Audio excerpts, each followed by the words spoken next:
So you want to try out Rainbow Six Siege for the very first time? That's great, we're glad to have you. But let me warn you, there are things that you need to prepare for before you even consider popping in that disk or installing that file. First things first, you need to understand that this is not Call of Duty! So let's understand some of the unique things that make Rainbow Six different from a game like Call of Duty. First off, headshots are insta-kills. Rainbow has this cool feature where if you shoot someone in the head, they die.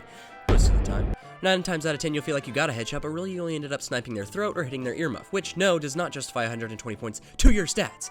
In addition, everyone and their mom complains about hit reg in this game, so if you ever die, blame hit reg. Nevertheless, there are 44 operators to choose from, excluding a useless operator recruit, but including another completely useless operator, Tachanka, who we'll talk about later. But for now, understand that each operator has a unique ability that makes him or her cool, some more than others. Take for example Ash, a bit of a sensitive subject in this community, but nevertheless the most vanilla run and gun operator to choose. Her special power is a rocket launcher which can blow holes in these things called soft walls or soft stomachs. Very fun to use. Or how about Tachanka, who comes ready to deploy an auto turret. No, this thing is not a gold item. It is not something that you want in your inventory. Instead, keep as far away from this thing as possible and exclude all people from your life in 2019 that choose to bring this operator.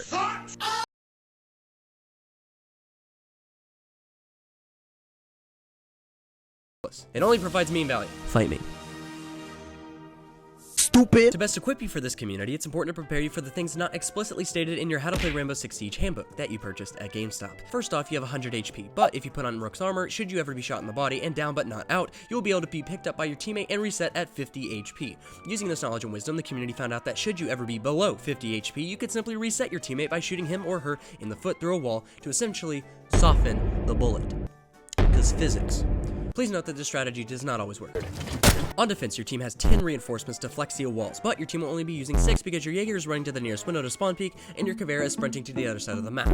Reinforcements are pulled from the back pocket of your regulars and installed in a few seconds. Technically, you'll have less than 10 if your team decides to be a dumb nut and run a recruit, but that's neither here nor there. Furthermore, on defense, the attacking team is forced to spawn outside, meaning you'll be able to treat your fortress like the Alamo and pick off anyone running up to repel the building. We call this spawn peeking. The people that spawn peek are typically your top fragger and your bottom fragger. The top because he's overly arrogant and confident, feeling like he's invincible, and the bottom because he feels like he's worthless to the team and essentially has nothing to lose since he's already a 4v5 at the start of every round. If you are feeling extra ballsy, you don't have to let the walls of the compound restrict you, and therefore hop outside to attack the enemy head on.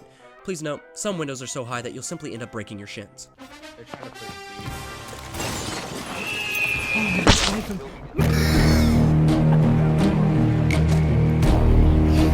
On the attacking side, you'll start by droning out the map. You have 2 drones, but you'll lose the first one trying to be annoying and marking a defender repeatedly because it's fun and they can't seem to hit you. You can rappel up and hot breach windows with your handy dandy breaching charge, but it's important to remember that timing is everything on that entry. Perhaps simply you'll just bait your teammates, which is common to do, to ensure that everything on the other side is perfectly clear. I'm gonna breach this and you're gonna hop in, alright? Give me a nod. There you go.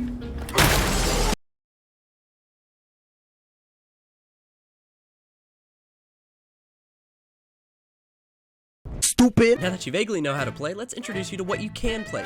Terrace Hunt. Fun, good aim practice, requires minimal skill, and a good way to introduce yourself to the mechanics of the game. But the terrace can be a bit sweaty and duck your bullets or spawn peek windows to ensure that you never really progress further than your first few steps. Casual. You can queue up with 4 online idiots who are all destined on ensuring that you have the worst gaming experience possible. The teamwork will be on point. Nice.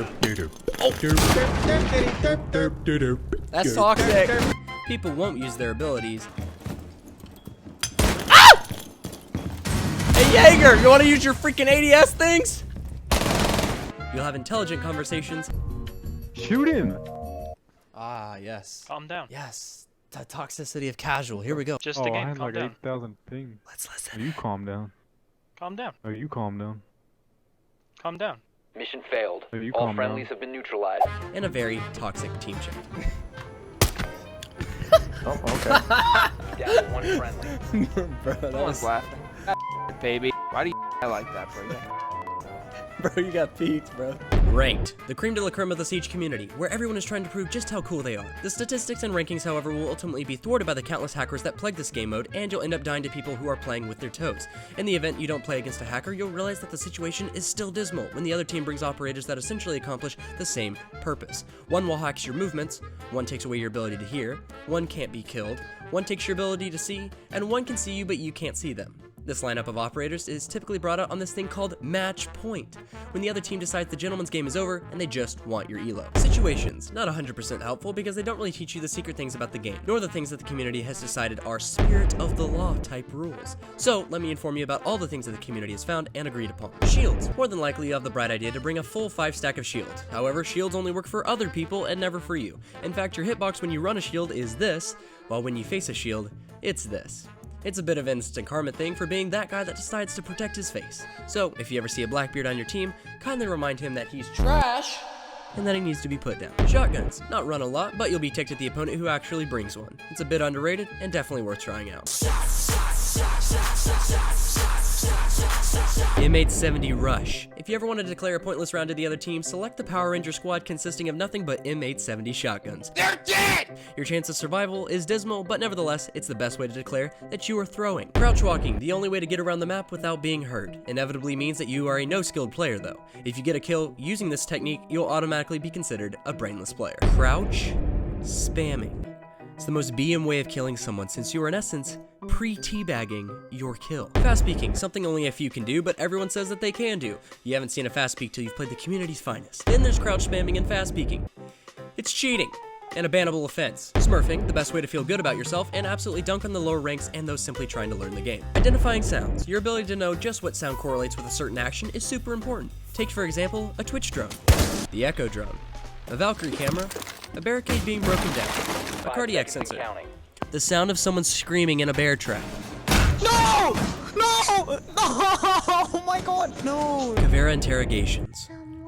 So there's this operator that preys on the isolated, that roams without sound, that literally mounts the back of a helpless attacker to reveal all the pretty little secrets about your team's whereabouts.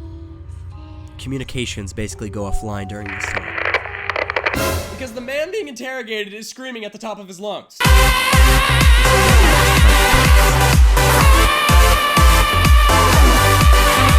Slow internet people. More than likely, you'll run into the guy who's playing off his neighbor's Wi-Fi or the FBI surveillance van parked just outside, making the whole lobby wait on his hamster to run a little faster. Camera's too good. Finally, crosshair placement. As you play the game, you'll realize your enemies are not appearing at ground level, and therefore, you'll consider, maybe, just spitballing here, to move your crosshair placement more towards, like, head level range. You know? Where people are. Better preparing you for when you actually see someone. So yeah, that's it. That is Siege, and I hope you're ready for it. I hope you're just pumped. No, but in all seriousness, this game is amazing and it changed my life. So please give it a try. And no, this is not sponsored. Nobody paid me to say this. I live in America, so I say what I want. Anyway, I have merch, which you want and can't live without, so that's cool. The hoodies are actually insanely soft, TBH, so small plug. Also, I need clout. My Twitter and Instagram are here. I need you to love me, and I need to be verified, so it would help me flex on my high school friends. So big plug there. And if you like what you hear, I'm sure you'll like what you see. So come watch my stream sometime. Twitch.tv/YoBoyRoy. Take it easy.